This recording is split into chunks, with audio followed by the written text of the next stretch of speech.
Halo semuanya, nama saya Michael. Selamat datang di channel saya, Sikutu Buku. Kali ini saya akan bahas buku The Productivity Project karya Chris Bailey. Buku ini membahas pengalaman Chris menjadi kelinci percobaan untuk eksperimen produktivitas. Setelah lulus kuliah, Chris menghabiskan setahun hidupnya untuk melakukan riset produktivitas dan mengabadikannya dalam blognya sendiri. Dia telah menjalani beberapa eksperimen seperti tidak tidur atau sedikit tidur dalam beberapa minggu, tidak mengkonsumsi kafein dan gula, hidup dengan total isolasi selama 10 hari, hingga hanya menggunakan smartphone sejam sehari dalam 3 bulan. Saya merangkumnya menjadi 3 poin menarik dari buku ini. Yang pertama, waktu, atensi, dan energi. Untuk bisa produktif, kamu harus bisa menemukan keseimbangan antara waktu, atensi, dan energi.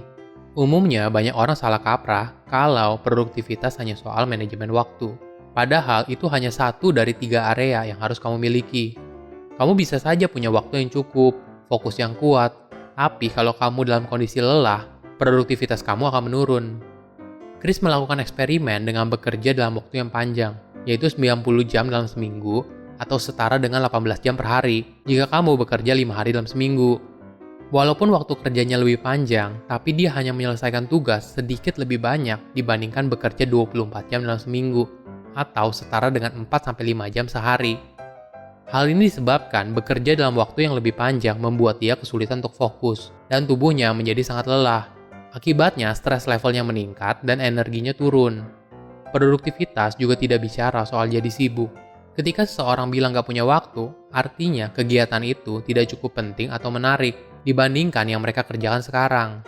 Setiap orang punya 24 jam sehari dan bisa memilih bagaimana menghabiskan 24 jam tersebut. Menurut Chris, sibuk tidak ada bedanya dengan malas jika kamu tidak menghasilkan sesuatu. Produktivitas adalah soal berapa banyak yang kamu hasilkan.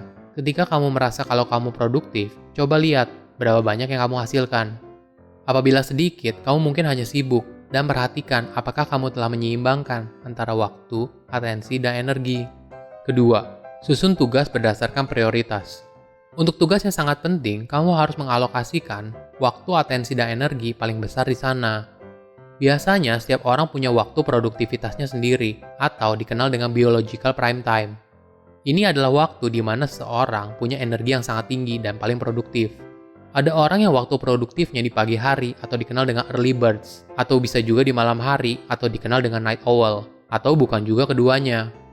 Chris punya waktu produktifnya sendiri, yaitu jam 10 pagi hingga siang, dan jam 5 sore hingga jam 8 malam.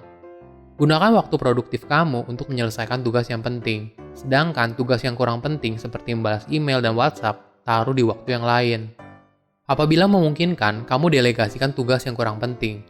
Tentu saja ada biayanya, tapi dengan begitu, kamu akan punya waktu untuk mengerjakan hal yang paling penting. Chris juga menjelaskan ada tugas lain di luar pekerjaan, walaupun tidak menghasilkan uang, tapi perlu dilakukan. Chris mengkategorikan hal ini sebagai maintenance day. Jadi di satu hari itu, Chris akan mencuci baju, membersihkan rumah, memasak, dan sebagainya. Walaupun bisa dikerjakan oleh orang lain, tapi hal ini dapat memberikan kamu kepuasan tersendiri kalau kamu berhasil menyelesaikan banyak pekerjaan sekaligus. 3. Produktivitas dan kebahagiaan. Orang yang bahagia adalah orang yang produktif. Kamu bisa memberikan reward setiap kali kamu berhasil menyelesaikan sebuah tugas. Misalnya, setelah kamu menyelesaikan sebuah proyek yang besar, kamu bisa membelikan dirimu sebuah hadiah atau makan malam mewah. Hubungan produktivitas dan kebahagiaan itu seperti sebuah lingkaran. Ketika produktivitas meningkat, begitu juga dengan kebahagiaan. Hal yang sama berlaku juga sebaliknya. Luangkan waktu untuk kebahagiaanmu dan perawatan diri.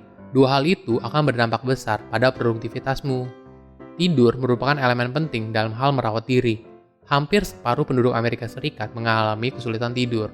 Untuk menjaga energi level kita dalam keadaan baik, kita membutuhkan 7 hingga 9 jam tidur. Setiap jam tidur yang hilang akan berdampak pada 2 hingga 3 jam produktivitas yang hilang. Chris memberikan tips agar kamu bisa tidur yang cukup, yaitu dengan melakukan ritual malam.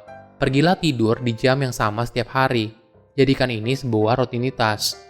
Matikan semua perangkat komunikasi beberapa jam sebelum tidur, karena cahaya biru dari alat elektronik dapat membuatmu sulit tidur. Produktivitas tidak ditentukan dari seberapa sibuk kamu setiap hari, tapi dari seberapa banyak yang kamu hasilkan dalam sehari. Temukan keseimbangan antara waktu, atensi, dan energi untuk menghasilkan produktivitas yang luar biasa. Silahkan komen di kolom komentar pelajaran apa yang kalian dapat ketika baca buku ini. Selain itu, komen juga mau buku apa lagi yang saya review di video berikutnya. Saya undur diri, jangan lupa subscribe channel YouTube Sikutu Buku untuk versi animasinya. Bye-bye!